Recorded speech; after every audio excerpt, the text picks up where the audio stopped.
بسم اللہ الرحمن الرحیم الصلاۃ والسلام علیک یا سیدی یا رسول اللہ وعلی آلک و اصحابک یا نور اللہ اللہم صلی علی محمد کما تحب و ترضی عنہ۔ ایک سسٹر ہیں اور کافی ٹائم سے رابطے میں الحمدللہ، درود شریف پڑھتی ہیں، بہت محبت سے، توجہ سے، خلوص سے پڑھتی ہیں، میرڈ ہیں، چھوٹے بچے ہیں ان کے، اور سیدنا کریم صلی اللہ علیہ وآلہ وسلم یہ درود پاک انہیں بہت پسند ہے، اور اس درود پاک کو پڑھ کر انہیں بہت سکون ملتا ہے۔ ساتھ ساتھ وہ درود نظر کرم بھی پڑھتی ہیں۔ تو وہ کہتی ہیں کہ کل رات ان کے بیٹے کو کافی کھانسی ہو رہی تھی، مطلب چھوٹا بیٹا ہے ان کا، آلموسٹ 2 ایئرس کا، تو پورا دن تو وہ کھیلتا کودتا رہا، اور جب سونے کا وقت آیا تو اسے بہت کھانسی ہونے لگی، اور اس کی کھانسی رک نہیں رہی تھی، اور کھانسی اس کو اتنی زیادہ ہو رہی تھی جیسے وامٹنگ ہو جائے گی، اور وامٹنگ ہو نہیں رہی تھی، اور وہ کہتی ہیں کہ میرا بچہ کھانس کھانس کے ہلکان ہو گیا۔ کہتی ہیں میں نے اس کو وکس بھی لگایا، سینے پر بھی، نوز پر بھی، بیک پر بھی، لیکن اسے آرام نہیں آیا، اور پھر میں نے درود شریف پڑھنا شروع کیا۔ کہتی ہیں میں نے درود نظر کرم پڑھنا شروع کیا اور کافی دیر تک پڑھتی رہی، لیکن حذیفہ کو، ان کے بیٹے کو، آرام نہیں آ رہا تھا۔ کہتی ہے میں نے اس کو دودھ پلایا لیکن اس کے بعد بھی وہ کھانستا رہا، اسے سکون نہیں آیا۔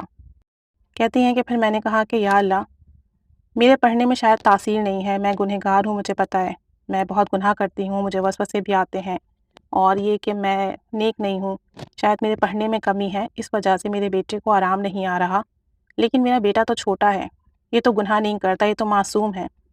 اور جب ہم درود پاک پڑھتے ہیں، نماز پڑھتے ہیں، تسبیحات پڑھتے ہیں، نعت لگاتے ہیں، تو حذیفہ نعت بھی سنتا ہے اور ہمارے ساتھ جو ہے درود شریف بھی پڑھتا ہے، اور یہ تو گنہگار نہیں ہے، یہ تو معصوم ہے۔ تو اللہ تعالیٰ اگر میرے پڑھنے میں تاثیر نہیں بھی ہے تو آپ اس پر نظر کرم کر دیں کہ یہ تو آپ کا نام لیتا ہے، یہ تو رسول کریم صلی اللہ علیہ وسلم کا نام لیتا ہے، تو اس کی کھانسی ٹھیک ہو جائے۔ تو کہتی ہیں کہ جب میں نے یہ بات کہی نا، تو اسی وقت میرے بیٹے کی کھانسی رک گئی، اور میں اس کو گود میں لی ہوئی تھی، تھپتھپا رہی تھی، اور ساتھ ساتھ درود نظر کرم بھی پڑھ رہی تھی، اور پھر میرے بیٹے کی کھانسی رک گئی اور وہ سو گیا، اور آلموسٹ 12 بجے کے قریب وہ اٹھا، تھوڑی سی اسے کھانسی ہوئی، اور اس کے بعد وہ پھر پوری رات پرسکون نیند سوتا رہا۔ تو کہتی ہیں کہ میرا بیٹا بہت چھوٹا ہے، لیکن ہم نعت لگاتے ہیں تو یہ نعت سنتا ہے، جب ہم درود شریف پڑھتے ہیں تو اسے کہتے ہیں کہ پڑھو اللہم، تو یہ اللہم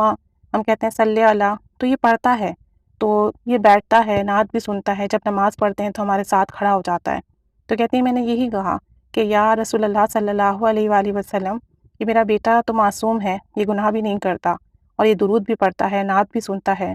تو یہ اے اللہ، یہ تیرے حبیب کا ذکر کرتا ہے، تو اس پر نظر کرم کر دیں۔ کہتی ہیں اسی وقت میرے بچے کی کھانسی رک گئی اور وہ پوری رات پرسکون نیند سوتا رہا۔ تو یہ سب نظر کرم ہے، اور اللہ تعالیٰ نبی کریم صلی اللہ علیہ وآلہ وسلم پر درود پاک پڑھنے کی برکت سے اپنے بندوں کی دعائیں سنتا ہے اور ان کے لیے آسانیاں پیدا کرتا ہے۔ چھوٹا سا مشاہدہ ہے، لیکن یہ ہے کہ یہی چھوٹی چھوٹی چیزیں جب روزانہ ہماری زندگی میں ہوتی ہیں تو یہ ہمارا درود پاک پر اور بھی یقین پختہ کر دیتی ہیں۔ تو اپنی زندگی کے معمولات کے ساتھ درود شریف پڑھیں، اور اللہ تعالیٰ درود پاک کی برکت سے انشاءاللہ آسانیاں فرمائے گا۔ اللہ تعالیٰ رحمت کی نگاہ فرمائے اور درود پاک پڑھنے کی توفیق عطا فرمائے۔ آمین بجاہ النبی الآمین صلی اللہ علیہ محمد صلی اللہ علیہ وآلہ وسلم۔